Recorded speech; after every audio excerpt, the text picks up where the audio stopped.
Hey, beautiful people. Welcome to Organizing an ADHD Brain, the podcast for anyone who's ready to ditch the shame and get organized in a way that actually works with their brain. I'm Megs, a professional organizing coach, organizing an ADHD brain owner, and recovering clutter human. While I work primarily with women, this space is for anyone who wants practical tools, mindset shifts, and a new way to look at time, stuff, and self-worth. If you've ever felt overwhelmed, scattered, or stuck in a cycle of starting and stopping, you're not alone. And you're in the right place. Let's build a life that feels calm, doable, and aligned, one mindful move at a time. Hey, welcome back to another episode of Organizing the ADHD Brain. I'm your host, Megs, and I'm super excited to be talking to you today about something I say all the time on this podcast is when everything is important, nothing is important. What does that mean? So first, a little bit of a life update. We are still getting prepared to sell our house and move across the country. And this last week, my husband and I sat the girls down thinking this might be about 10 to 15 minutes of just talking about what we've been talking about for a while now. The girls have talked about their excitements and things like that, but we truly sat down as a family and started asking them questions about what they wanted this trip to be. We told them a little bit more about the timeline and where we're going to be where and helping them understand. And we sat there for an hour and a half having a conversation as a family. It was so darn cool. So Charlotte, my 8-year-old, said that she wants to have travel Tuesdays. And then Thursday rolls around and she goes, oh, it's travel Thursday, which was so cool. We're like, okay, let's do it, because why wouldn't we have travel Tuesday and travel Thursday? And we sat down and talked a little bit more about what our hopes and dreams and goals are throughout the trip and what we really want. It's been really fun. And one of the reasons why I started this podcast is because having conversations is so important to me. I don't remember having conversations with my parents as a kid. My dad was in the Navy, so he wasn't around a lot. And my mom is deaf. She was born deaf. Anyway, the art of the conversation, I think, is beautiful. And I think it's something that is oftentimes lacking in our society, which is why having podcasts are so freaking cool. We get to start to understand people from a new perspective and have real conversations and go in with curiosity versus just assuming one thing from people. So being able to go in with curiosity with my kids first has been fascinating. It's just been so interesting to get their perspectives, to get their full, unique perspectives on everything that's going on in our life. My husband even asked the question, what do you think it's going to be like when we don't have all the stuff that we have right now? We're going to be selling everything. And honestly, when he asked that question, I was like, oh, whoa, what a change we're going about right now. And if you're just starting this decluttering journey, that is not where you start. This is not where you start. Selling everything, that is a big journey because it does take a lot of time. Selling stuff is a whole nother part-time gig.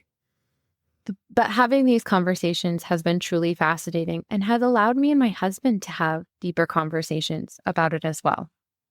It got me inspired to share with you about today's episode. When everything is important, nothing is important. My boss used to say, you get too excited about everything. He never explained what that meant. And I'm like, yeah, I always get excited about everything because isn't that what I'm supposed to do? I'm excited about the mission. I'm excited about these projects. I'm excited about education. I'm excited about inspiring my team to get to where they want to go in this world of corporate. So many things, but I get it now.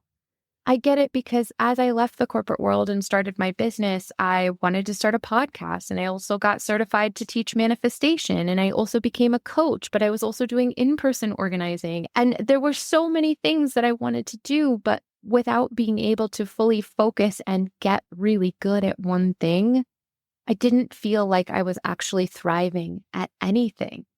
So that made a lot of sense to me. It doesn't mean that my brain has changed because I still get excited about so many different things. But I bring that up today because as we continue to attack the world and you listen to this podcast and you figure out how to get more organized or what you want in this life, your brain isn't changing. Your ADHD is still there in full form. You're still going to have executive function difficulties. You're still going to have time blindness. You still may act on impulsive tendencies. But part of that is now being aware of so many of these things that you weren't aware of before.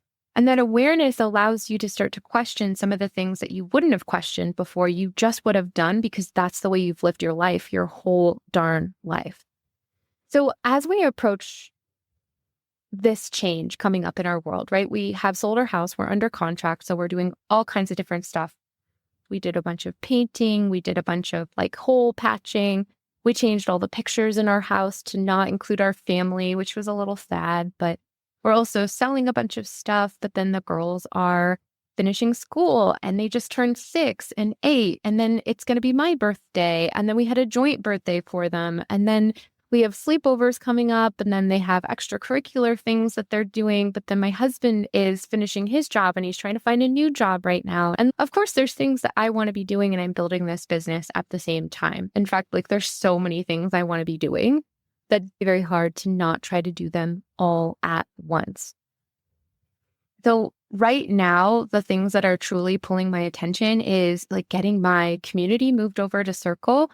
There's so like it is an executive function mess because there's so many things that I want to accomplish by moving the community over there. But I have to really break it down and do things one at a time to make sure that it's not only simpler for me, but also for anyone who's joining the community. And then I have my clients. And the more I systemize things to make it easier for myself, the easier it is for me to accept new clients, to be able to support everyone in a way that makes sense. But if I were to also start classes right now and to also have a group coaching program and all of these other things that I want to do, it wouldn't allow me to truly put my best effort into the community and being the best coach I could possibly be.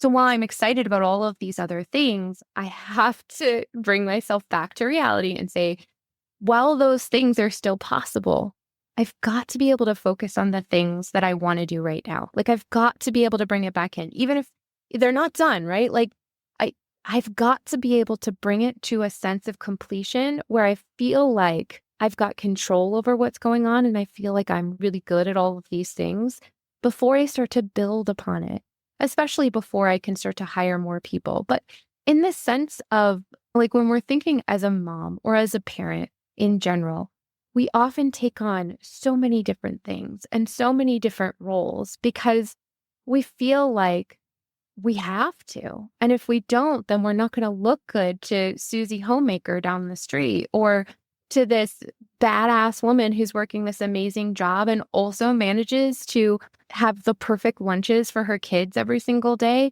I don't think any of us truly have it together in a sense that we don't all cry a little bit on the inside because I don't think that we are ever meant to be this busy. I really don't. Like, we're so busy. There's so many things going on a regular basis. But when everything is important and nothing is important, how do we possibly get to the point where we can start to take things off of our plate? Ultimately, when we have so much going on, we're so focused on getting everything done that then it's hard to even know where to start.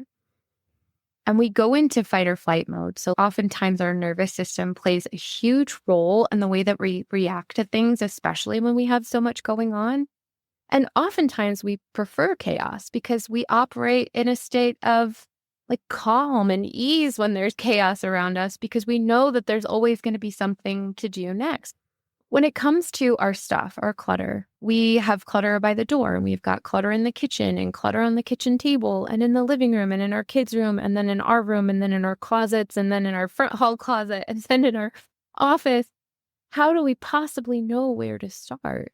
And oftentimes, because all of those things are so important, we try to do a little bit of everything. And sometimes it leads us to flitting from one room to another, trying to do a little bit of everything where we don't actually leave any visible results.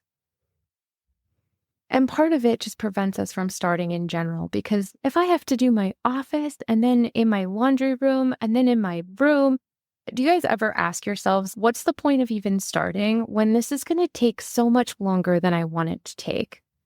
Like, why would I start to learn a different language? Because I'm not going to be fluent right away. And that's going to be so annoying, says me, who's been on Duolingo for, 72 days now, and I'm still not fluent. And it's so frustrating.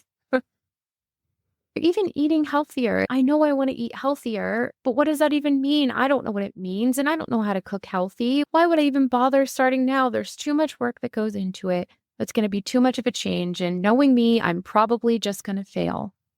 That's because we put so much pressure on ourselves to be so perfect at things right away, which is again why we sign ourselves up to do all of these things, because we want to show up and say, oh, like I got snack for the kids' soccer game. In fact, you know what? I'll just take over snack. And why don't you just allow me to do all the party planning too? Because that sounds easy. I'm good at party planning. And that's not going to take up any time at all, when really it takes up so much time. And we don't truly realize it until it's too late to ask for help, because it's the night before this party and you've got to get all of these things that you've waited until the last minute to actually do and coordinate. But it's because when everything is important, nothing is important. You still get things done, but now you shame yourself because you're not getting everything done.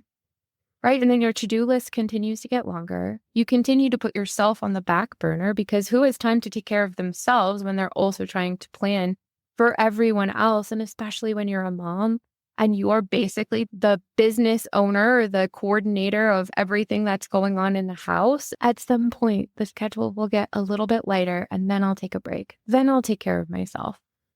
But when's the last time that actually happened?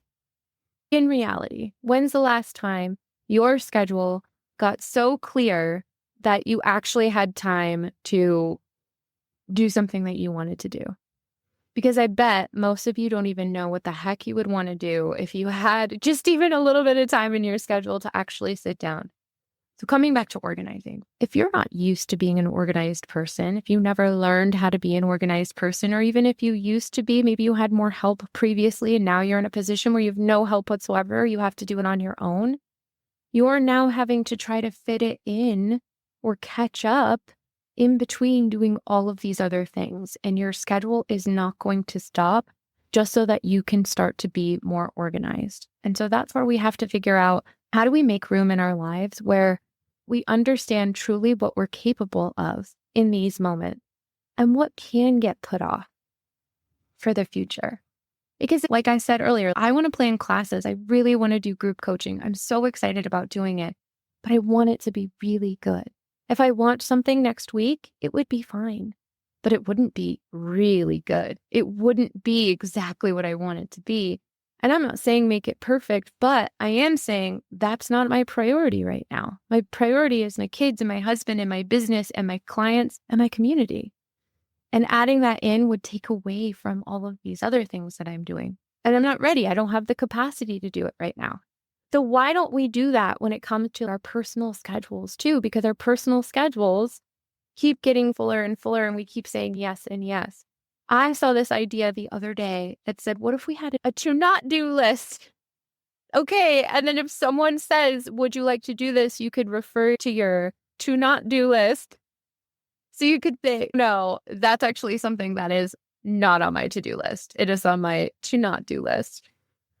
So that we could start to understand what we can say no to, even if we truly still want to say yes to it too. When it comes to seeing family and doing all of these things for my business, it's so easy for me to still say yes to everything.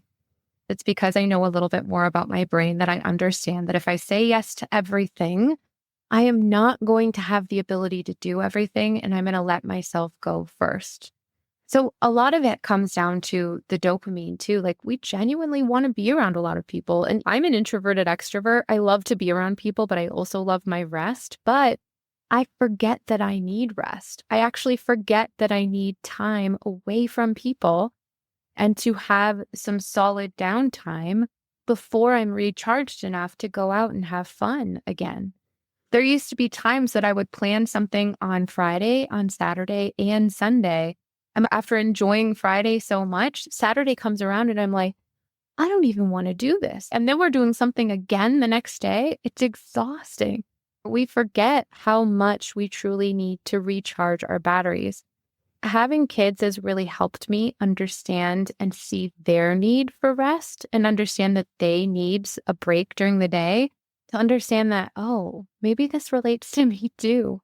Maybe I also need a break during the day. But part of it is that need for dopamine, right? But it's also our need to prove ourselves to the world and perhaps to ourselves. But then part of it is this people pleaser nature that a lot of us have that we grew up with. It's about going above and beyond. It's this perfection that we're seeking. And oftentimes it's so much easier to show up and help someone else than it is to help ourselves. And that's so interesting. That's a super deep question, is why is it so easy for us to go and help other people versus helping ourselves? When you continue to prioritize your to-do list and everyone else's needs above your own, you are never going to prioritize your own. And that's part of where the noticing takes place. When you start to notice that you're always putting other people in front of yourself, you look at yourself in the mirror and you realize why the circles are so dark under your eyes, why you're not getting sleep at night because you do feel like you always need to be going. You might be waking up in the middle of the night because you feel like there's something else that you've now forgotten to prioritize. But that's where filling yourself up is so important. And this is, my gosh, like being selfish is incredibly important. And not selfish in a like, you're ruining other people's lives because you're selfish type of thing, but selfish in that you genuinely know how to take care of yourself first, because when you do, you're able to fill your cup up so darn much that you are able to shine your light in this world so much more.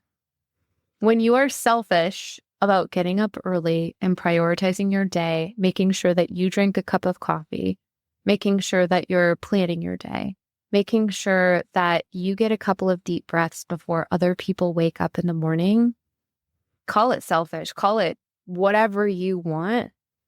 If you take time to breathe during the day, just 60 seconds of noticing your breath, that's taking care of yourself. When you take a walk for 15 minutes, that's taking care of yourself. When you watch trashy TV, that is taking care of yourself. But when you rest, where you think you're resting, and then you still have 20 other things going on in your mind because you can't possibly shut your brain off, that is not prioritizing yourself. The first things to go when we're busy is ourselves. We stop prioritizing moving our body or eating healthy or drinking enough water because we forget that water exists, or we're skipping meals because we don't have time because other people come first.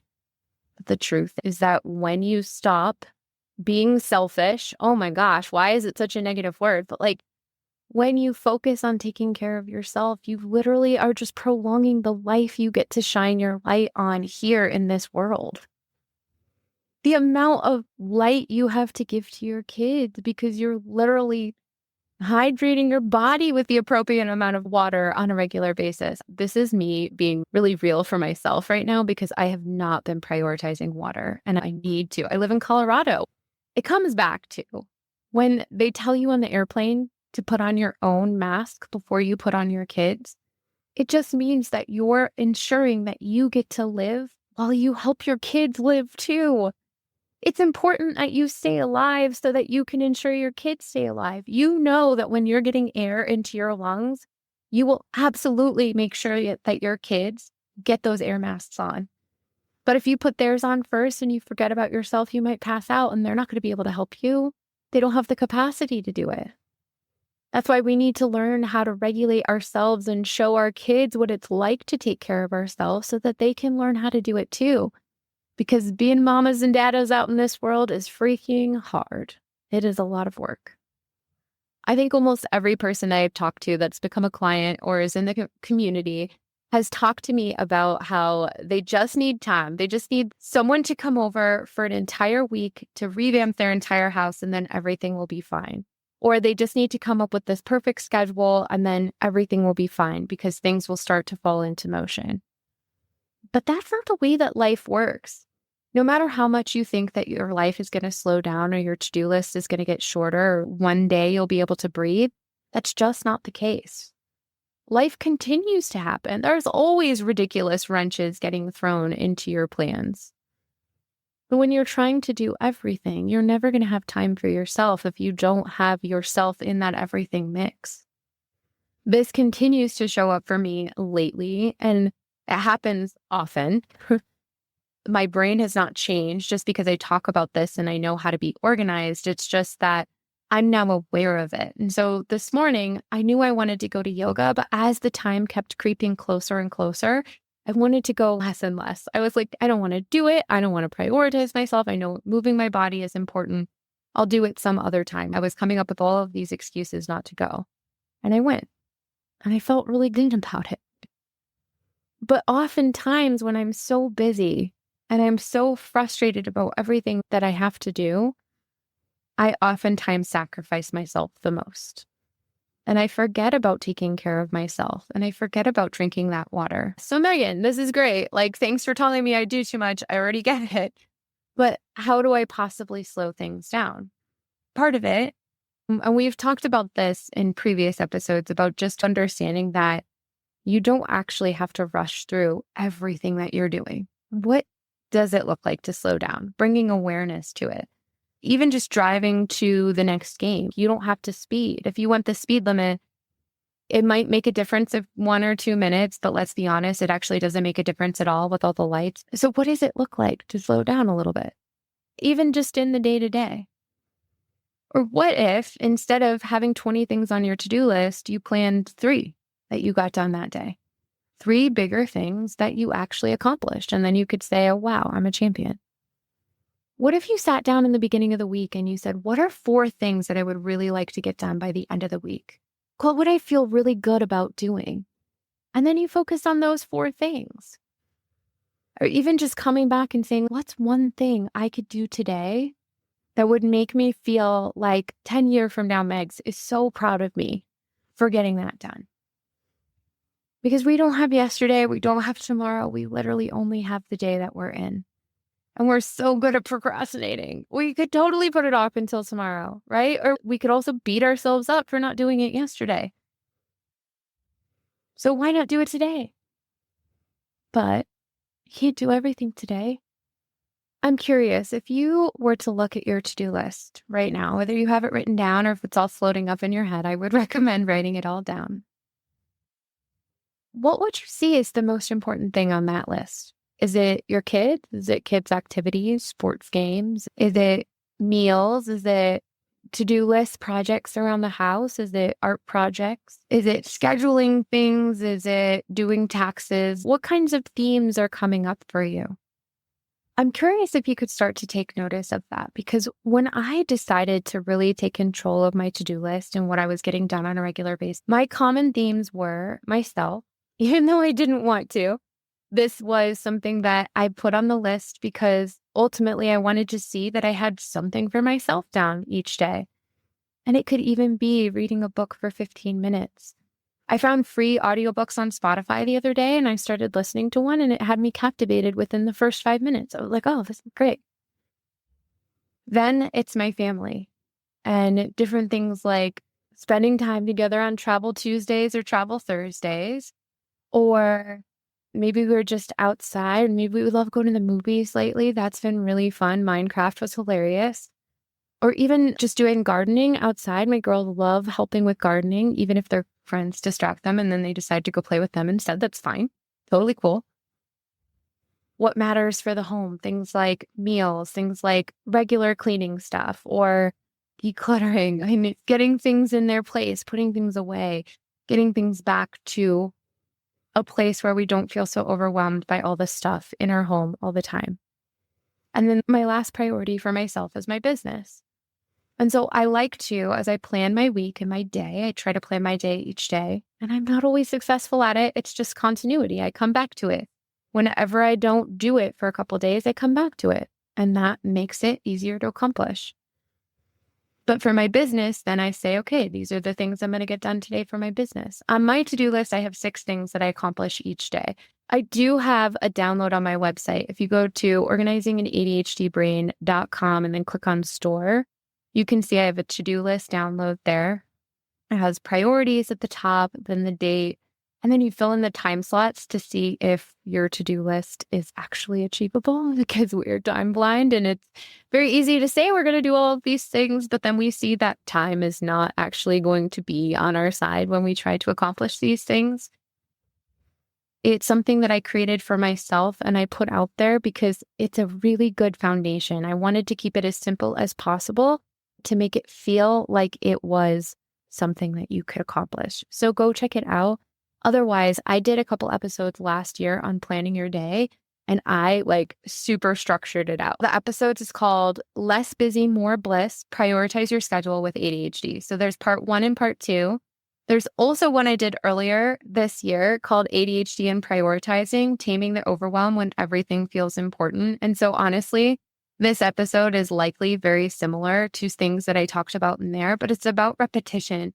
It's about what is going to work for you, because not everything I say is going to work for you. I found what works for me. And that's why I ask so many questions to help you figure out what's going to work for you too.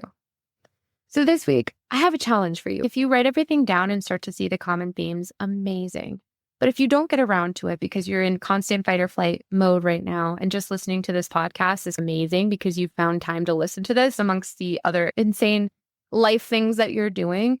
So start to notice as you go from one thing to another, what are the things you're going from? Just bring notice to your life. Are any of them for you? And if they're not, why not? And if they're for everyone else, is there anything that you could possibly say no to? Is there anything that you're saying yes to because you feel you have to? Is there anything you're saying yes to because you think that people will look at you negatively if you say no?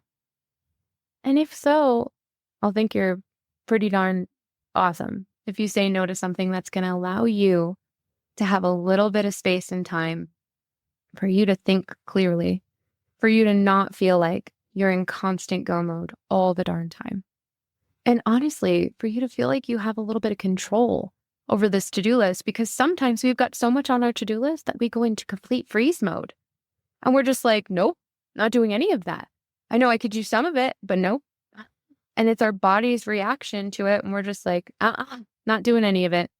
I think when you start to recognize that not everything on your to-do list is a priority, it helps you start to understand how you could go about your day in a different way. It's hard because there's so much more to this. There's the regulation piece of it and being in constant fight or flight mode or dysregulation, so to speak. If even pausing for a second to think about this is a lot. So I will do more episodes on that. But just understanding that it's not about saying no forever. It's just no today. It's just not right now. What are the things you have to do today? And what are the things that would be okay if you put off until tomorrow? And sometimes that does become us, right? And so coming back to, is it important that you fill up your own cup before you fill up others? Yeah, it really is. It's so important that you take care of yourself. And I'm not talking self-care like going to a spa day, although that's amazing. Also, get yourself a massage, right? Go get a facial. Awesome. If you can afford it, if you can make that a part of your life. But no, taking deep breaths and even just recognizing how grateful you are for this life that you live. And if you're not yet there, that's okay too. What I have noticed with my clients, with anyone that I meet with ADHD, and with myself is that sometimes we need some time to think about this before we truly start to take action. The one thing that I just want you to take away from today is notice. How could you start to notice what things matter the most? How do you start to notice, what does that look like in your life? I'm curious. Without needing to take action on it right away. Because you're not going to change your schedule in a week. And your brain is going to overcomplicate it anyway. And then you're going to fail and you're going to feel like you're a failure because you didn't complete the 20 things that you had on your change of plan, schedule planning things. What's something you can take notice of this week? That's all you got to do. I'm not going to give you anything more complicated to do than that. I am going to invite you into my community. I would love for you to come to my community. It is right now closed. However, you could go to my website and sign up for the wait list for the community that is going to be launching on May 15th. So the price of the membership is going to be $37. If you're on the wait list, there might be some exciting, delicious freebies and other excitement that'll be coming your way before it officially launches on the 15th. I would love to see you there. If you're interested in coaching, I have one slot left available for the month of May, and I may shut it down for the summer as we're traveling, keeping the clients that I already have. So I'd love to chat with you about coaching, even if you're not ready to sign up right away, just to see what's piqued your interest about it. And I can help you understand what coaching is versus therapy, things like that. And I'd love to meet you, which would be so cool. Oh, another thing, when you sign up for the community, there may be an opportunity for you to coach one-on-one with me for 30 minutes for free. More about that as you sign up for the wait list, and I will keep you in the loop. So next week, we will be even closer to the launch of the community. I'm so excited. There's going to be some really good stuff in there. And Circle is the community we're moving to, and it's so much more ADHD friendly than where I'm at right now. I'm so excited to share it with you. I just can't wait to see you guys and support you through this journey of getting organized and understanding that you don't have to change your life so much to feel like you have to also stop your life to get organized before you can continue on feeling successful. And one more thing, you don't actually have to earn that self-care, right? Like you don't have to earn taking care of yourself. You don't have to get 20 things done off your to-do list in order for you to say, yeah, I can finally take care of myself now. You don't have to put everyone else first in order for you to do it. In fact, it's not recommended. When you sacrifice yourself, you grow resentful. No matter how much you do it, you could shove all those feelings down inside, but when you put everyone else first constantly, the resentment grows, and it's not pretty. Not for anyone else and not for you, but when you take time to put yourself first and then you take care of everyone else, oh, that light you shine is so beautiful. If this podcast resonated with you at all, I would love for you to share this with just one person. When the podcast gets shared, we grow and it helps other people with ADHD brain get seen and heard just like you. And if you're feeling extra feisty, please leave a review anywhere that you listen to podcasts. It means so much to me and to the podcast. It's still such a small podcast. I am growing. I am building this business, and I am so grateful to have you along for the ride. But anytime you share with just one person, it goes so far. I hope to see you in the community or even just on the wait list. On that note, I hope you have a beautiful spring week, and I will see you again soon. Bye. Thank you so much for spending time with me today. I love being a part of your journey, and I hope you found something helpful to take with you. If you're ready to get support in organizing your ADHD life, I'd love to invite you to join my community. It's a space built just for you. And if you're curious about coaching, let's chat. I encourage you to book a free call just to see if it's the right fit. You can get on my calendar directly from the show notes below, and we can have a chat. A quick reminder, I am not a doctor or a medical professional. Everything I share is based on my own experience as well as my coaching expertise. So please consult your doctor for any medical or ADHD related concerns. Until next time, keep going. Right where you are is a great place to start.